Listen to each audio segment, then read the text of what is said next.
Hi everyone, मैं हूं वैभव विश्वकर्मा और इंस्पायर एजुकेशन के यूट्यूब चैनल में आपका स्वागत करता हूं।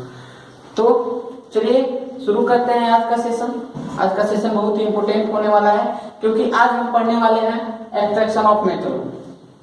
धातुओं के निष्कर्षण के बारे में पढ़ने वाले हैं कि कोई भी धातु को उसके अयस्क से कैसे बाहर निकाला जाता है, किस विधि के द्वारा बाहर निकाला जाता है। ठीक है, और यहाँ से इंपोर्टेंट क्वेश्चन आता है। 2 से 3 नंबर के क्वेश्चन एग्जाम में जनरली पूछे ही जाते हैं, फिक्स पूछे जाते हैं। तो चलिए शुरू करते हैं हम सेशन को। उससे पहले हम थोड़ा सा कुछ इंपोर्टेंट टॉपिक हैं, इंपोर्टेंट वर्ड है, उनके बारे में जानकारी ले लेते हैं। तो यहाँ पे सबसे पहले देखते हैं extraction of metal. To extract metal from its ore is called extraction of metal. किसी भी धातु को उसके अयस्क से बाहर निकालना क्या कहलाता है? धातुओं का निष्कर्षण कहलाता है। बातें क्लियर हो रही है? फिर से नोट कीजिए, किसी भी धातु को उसके अयस्क से बाहर निकालना धातुओं का निष्कर्षण कहलाता है। ठीक है, अब बात करते हैं हम मेटलर्जी की। धातु कर्म, इसको क्या कहते हैं? धातु कर्म। अब जैसे कि पता है कि कर्म मतलब काम होता है, तो यहाँ पे भी एक काम ही है। The various process involved in the in the extraction of metal from its ore is called metallurgy। मतलब क्या है कि वह प्रोसेस, वह प्रक्रिया जिसके द्वारा किसी भी धातु को उसके अयस्क से बाहर निकाला जाता है, उस पूरी प्रक्रिया को हम क्या कहते हैं? धातु कर्म कहते हैं, मेटलर्जी कहते हैं। ठीक है, जब हम मेटलर्जी पढ़ते हैं तो हमको उससे इसके लिए मिनरल्स और ऑर के बारे में जानकारी होना जरूरी होता है कि मिनरल्स क्या होते हैं और क्या होते हैं। ठीक है, तो मिनरल के बारे में देखते हैं। यहाँ पे मिनरल जिसको हम कहते हैं अयस्क, ठीक है, सॉरी खनिज, खनिज ना, मैं मिस्टेक हो गया था। मिनरल को हम खनिज कहते हैं।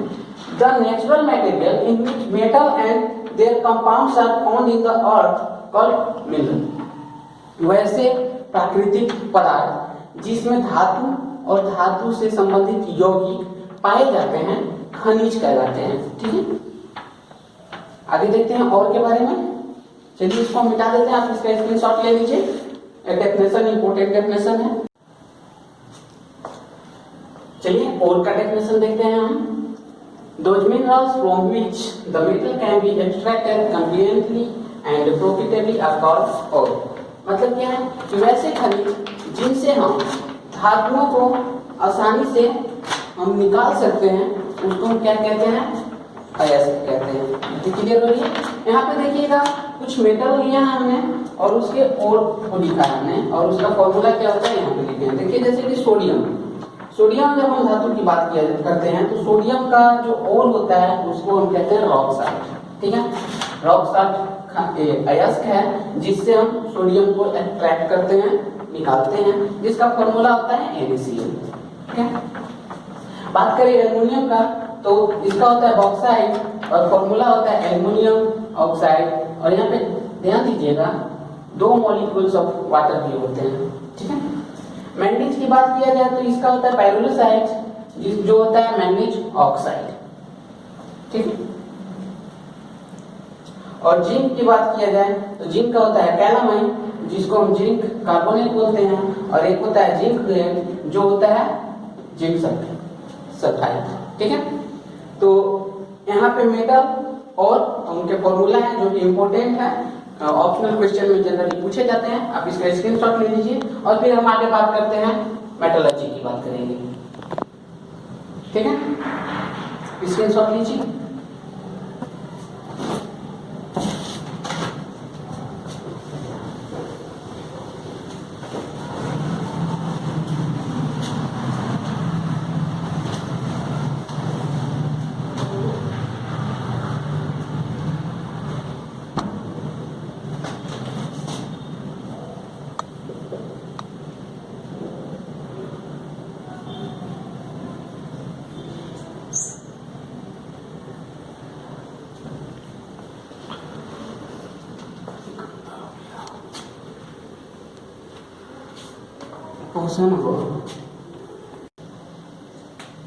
हम देखते हैं मेटलर्जी।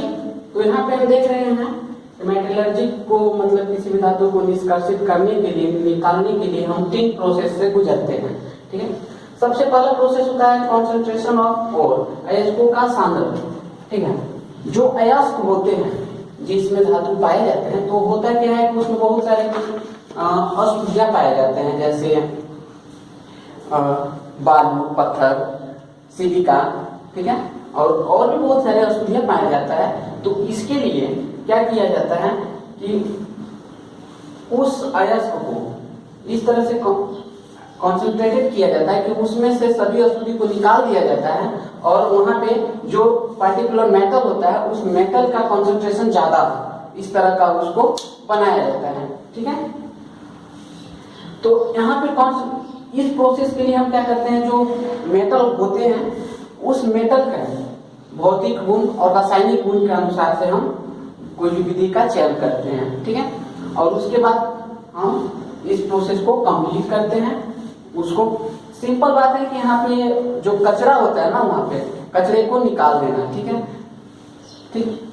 और देखिए जो अब इसके बाद आता है जो हम कॉन्सेंट्रेटेड और प्राप्त कर लेते हैं, तो उसको फिर कहते हैं कि उससे हम धातु को निकालते हैं, ठीक है।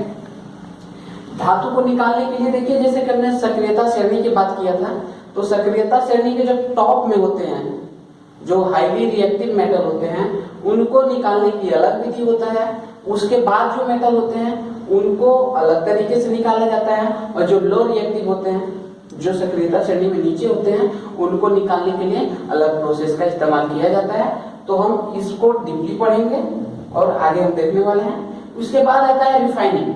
होता क्या है कि जब हम मेटल को एक्सट्रैक्ट कर लेते हैं, निकाल लेते हैं, फिर भी उसमें कुछ न कुछ अशुद्धियां बची रह जाती है, ठीक है। तो फाइनली उसको शुद्धिकरण किया जाता है, ठीक है। इसके बारे में हम डिटेल आगे पढ़ेंगे। तो यह 3 प्रोसेस होता है धातुकरण का, ठीक है। तो पहला आपने समझ लिया, अयस्कों का सांद्रण में होता क्या है कि उसको शुद्ध किया जाता है, उनमें से कचरा को निकाला जाता है, ठीक है। जो कचरा पाया जाता है, अयस्क में जो कचरा पाया जाता है, उसको हम लोग क्या कहते हैं, गैंग कहते हैं, याद रहेगा, ठीक है, गैंग कहते हैं। और एक्सट्रैक्शन ऑफ ओर के लिए पार्टिकुलर मेटल का फिजिकल प्रॉपर्टीज और उसके केमिकल प्रॉपर्टीज के अनुसार से हम उस प्रोसेस का चयन करते हैं, ठीक है। चलिए आगे बढ़ते हैं। Conversion of concentrated ore into metal. जो भी कॉन्सेंट्रेटेड ओर होता है उससे हम मेटल को कैसे निकालते हैं, तो हम सबसे बात करेंगे अभी सक्रियता श्रेणी को देखेंगे, और उसके बाद सबसे पहले बात करेंगे हम उन मेटल को जो हाईली रिएक्टिव होते हैं, ठीक है। चलिए हम इसको मिटाते हैं, देखते हैं conversion of concentrated ore into metal, ठीक है। हम कन्वर्जन की बात करते हैं, तो हमने आपको बताया था कि कन्वर्जन के लिए हम रिएक्टिविटी सीरीज के हिसाब से कन्वर्जन करते हैं। अगर जो हाईली रिएक्टिव मेटल होते हैं, जो टॉप में होते हैं, जैसे potassium, sodium, calcium, magnesium, aluminium की बात किया जाए, तो यह बहुत ज्यादा अभिक्रियाशील होते हैं, और इनको इलेक्ट्रोलाइसिस प्रोसेस के द्वारा क्या बोला जाता है, कन्वर्जन किया जाता है इनके कॉन्सेंट्रेटेड ओर से, ठीक है। ऐसा इसलिए किया जाता है, यहाँ पे हम फर्स्ट में इसी के बारे में बात करेंगे, concentration of top metal of reactivity series. जो टॉप मेटल होते हैं इनके बारे में बात करेंगे। देखिए ये होते क्या है कि ये बहुत ज्यादा हाईली रिएक्टिव होते हैं, और ये करते क्या है कि जो इनके ओर होता है उसमें जो मॉलिक्यूल्स होते हैं उनके बीच के जो बंधन होता है बहुत ज्यादा मजबूत होता है, ठीक है। तो इसको रिड्यूस करने के लिए, और बात किया जाए ऑक्सीजन की, तो ऑक्सीजन से इनकी एफिनिटी बहुत ज्यादा होती है, ऑक्सीजन से इनकी गहरा रिश्ता होता है, तो ऑक्सीजन को ये ऐसे छोड़ते नहीं है, ठीक है। तो इसके लिए हम कोई दूसरा रिड्यूसिंग एजेंट लेकर, जैसे कि हमको ऑक्साइड को रिड्यूस करना होता है, तो हम ऑर्डिनरी जो भी होता है रिड्यूसिंग एजेंट लेकर हम इसको रिड्यूस नहीं कर पाते हैं। इसके लिए हम इलेक्ट्रोलाइसिस प्रोसेस का इस्तेमाल करते हैं, ठीक है।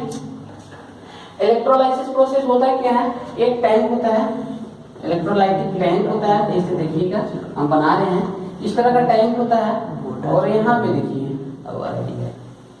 हमने दो,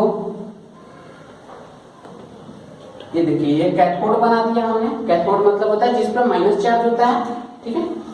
और यह एनोड है, यहाँ पे प्लस चार्ज होगा। ठीक है, देखिए हमने इसको क्रैंक से जोड़ दिया है, और जब हम इसमें और को जो और हैं उनको इसमें हम मोल्टेड फॉर्म में डालेंगे। ठीक है, इसको जब इसमें डालते हैं हम, तो यहाँ पे क्या करता है कि जो मेटल होता है वह क्या करता है, इलेक्ट्रॉन को लेता है और यहाँ पे कैथोड की तरफ जमा हो जाता है, और जो बाकी सब्सटेंसेस वहाँ पे बचते हैं, जैसे कि अगर NaCl की बात करते हैं तो वहाँ पे क्लोरीन बचेगा, और बाकी ऑक्साइड की बात करेंगे तो वहाँ पे ऑक्सीजन ही बचेगा, और ऑक्सीजन गैस कैथोड की तरफ जमा होता है और यहाँ से यह बाहर निकल जाता है। ठीक है, तो चलिए हम बात करते हैं एक्सट्रैक्शन ऑफ NaCl। सोडियम के लिए हम बात करते हैं। अगर सोडियम के लिए बात किया जाए तो सोडियम को जैसे आपको हमने बताया कि रॉक साल्ट से निकाला जाता है, यह है रॉक साल्ट, और इससे निकालने के लिए हमको करना क्या होता है, यहाँ पे इलेक्ट्रोलाइसिस करना पड़ता है। इलेक्ट्रोलाइसिस जो प्रोसेस अभी आपको हमने बताया, वहां पे करंट पास कराया जाता है। जब हम करंट पास कराते हैं तो सोडियम अलग हो जाता है और क्लोरीन अलग हो जाता है। बातें हुई क्लियर? ठीक है, अब बात करते हैं हम कैथोड और एनोड की बात कर लेते हैं।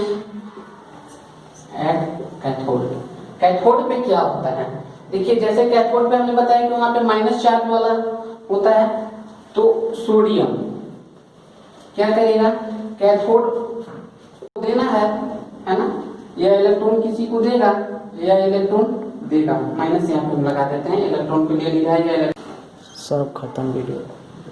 यहाँ पे क्लोरीन, क्लोरीन क्या करेगा, इलेक्ट्रॉन को देगा, क्योंकि इसके पास एक्सेस इलेक्ट्रॉन होते हैं, या इलेक्ट्रॉन को देगा, लेकिन क्लोरीन अपना Cl2 बनाता है, इसलिए दो क्लोरीन को एक साथ लेंगे, या दो क्लोरीन दो इलेक्ट्रॉन को देगा, और यहाँ पे क्या कर लेता है, यह Cl2 बना जाता है। यह काम होता है एनोड के पास। आप क्लियर हो रही है? चलिए आगे हम लेते हैं, फिर स्क्रीनशॉट ले लीजिए इसका।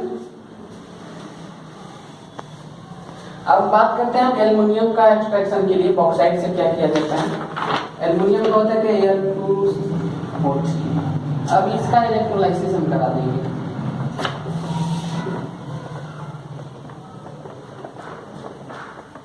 इलेक्ट्रोलाइसिस कराने के बाद क्या हो जाएगा, यहाँ पे एल्युमिनियम बन जाएगा, ऑक्सीजन गैस बन जाएगा। ठीक है,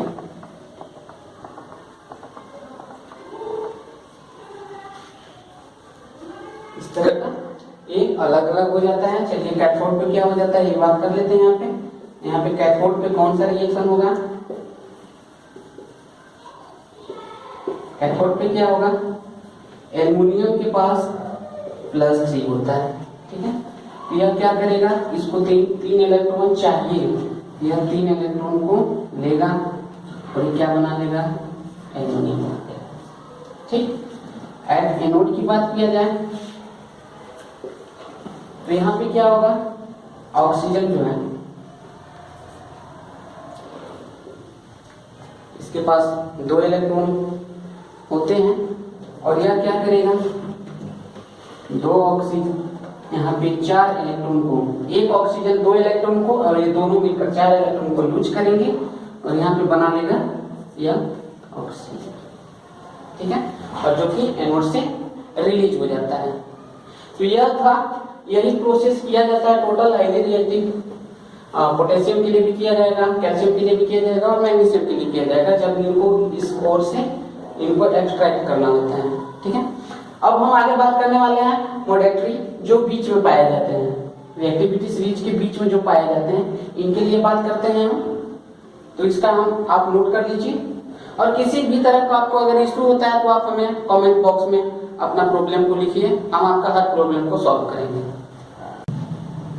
आइए अब हम देखते हैं एक्सट्रैक्शन ऑफ मोटेटाइज रिएक्टिव मेटल के बारे में। सक्रियता श्रेणी के मध्य में जो धातु पाया जाता है उनका निष्कर्षण कैसे किया जाता है। ठीक है, तो इनको निष्कासन करने के लिए इसके अयस्क से हम क्या करते हैं, इनके जो ओर होते हैं, और जनरली ऑक्साइड के रूप में पाया जाता है सभी का, और जो होते हैं ऑक्साइड के रूप में होता है, तो इनके ऑक्साइड को हम रिड्यूस कर देते हैं। ठीक है, रिड्यूस करना इनको आसान होता है। यहाँ पे इसलिए आसान नहीं होता है क्योंकि हाईली रिएक्टिव होते हैं, ऑक्सीजन को छोड़ते नहीं है इजीली, लेकिन यहाँ पे जो बॉन्डिंग होता है ऑक्सीजन के साथ वो ज्यादा मजबूत नहीं होता है, तो हम इसको रिड्यूस कर सकते हैं। तो रिड्यूस कैसे कर सकते हैं? कार्बन का उपयोग कर सकते हैं रिड्यूस करने के लिए, एल्युमिनियम का उपयोग कर सकते हैं, सोडियम का, कैल्शियम का। ठीक है, यह किस लिए किया जाता है? जिस मेटल को हम एक्सट्रैक्ट करते हैं उससे हाईली रिएक्टिव, जो भी ज्यादा अभिक्रियाशील होता है, उस धातु का हम उपयोग करते हैं रिड्यूस करने के लिए। बातें क्लियर हो रही है?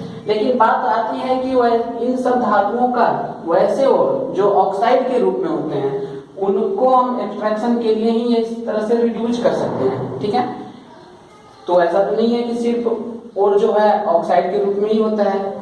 ठीक है, कुछ कार्बोनेट के रूप में होते हैं और कुछ सल्फाइड के रूप में भी होते हैं। ठीक है, जो कि इंपॉर्टेंट टॉपिक होने वाला है, अभी हम आगे डिस्कस करेंगे।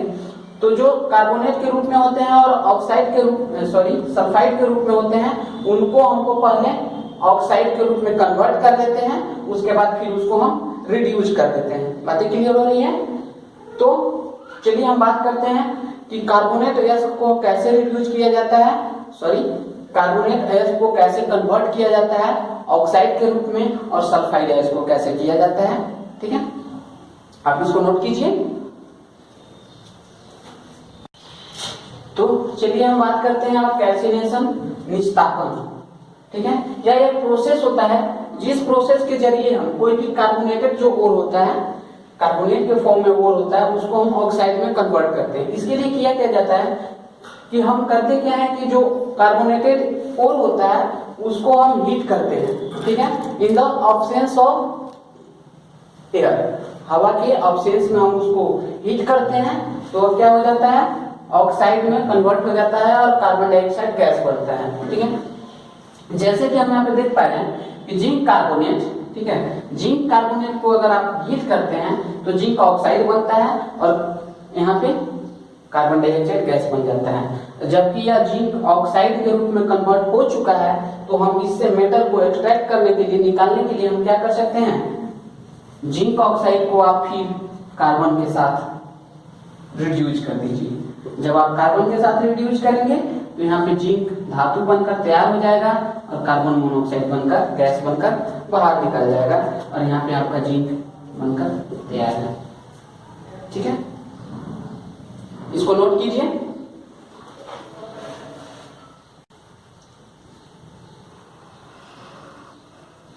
अब यहाँ पे हम बात करेंगे रोस्टिंग के बारे में, जिसको हिंदी में भर्जन बोला जाता है।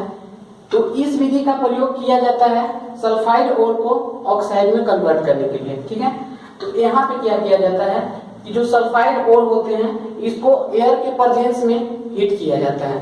ठीक है, और उसके बाद यह क्या कन्वर्ट हो जाते हैं ऑक्साइड में, और यहाँ पे सल्फर डाइऑक्साइड गैस बनकर बाहर निकल जाता है।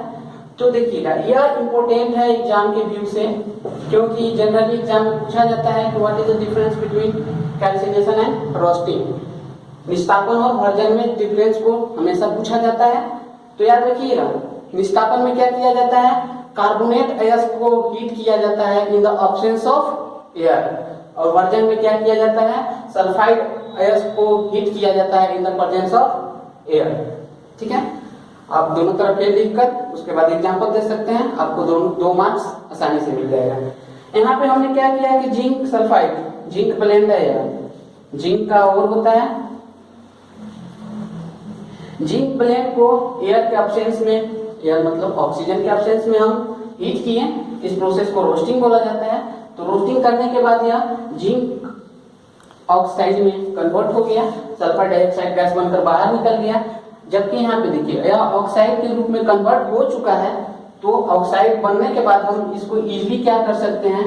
ऑक्साइड बन गया, फिर कार्बन के साथ इसको ट्रीट करा दीजिए, रिड्यूस कर दीजिए, फिर यहाँ पे आपका जिंक बनकर तैयार हो जाएगा और कार्बन मोनोऑक्साइड गैस जो बनकर बाहर निकल जाएगा। ठीक है, तो यह प्रोसेस होता है मॉडरेटली, जो बीच में होते हैं सक्रियता श्रेणी के बीच में जो धातुएं होते हैं उनको निष्कासित करने के लिए जनरली उसको रिड्यूस किया जाता है कार्बन के साथ, ठीक है, एल्युमिनियम के साथ, सोडियम के साथ और कैल्शियम के साथ ऑक्साइड के फॉर्म में होते हैं तब।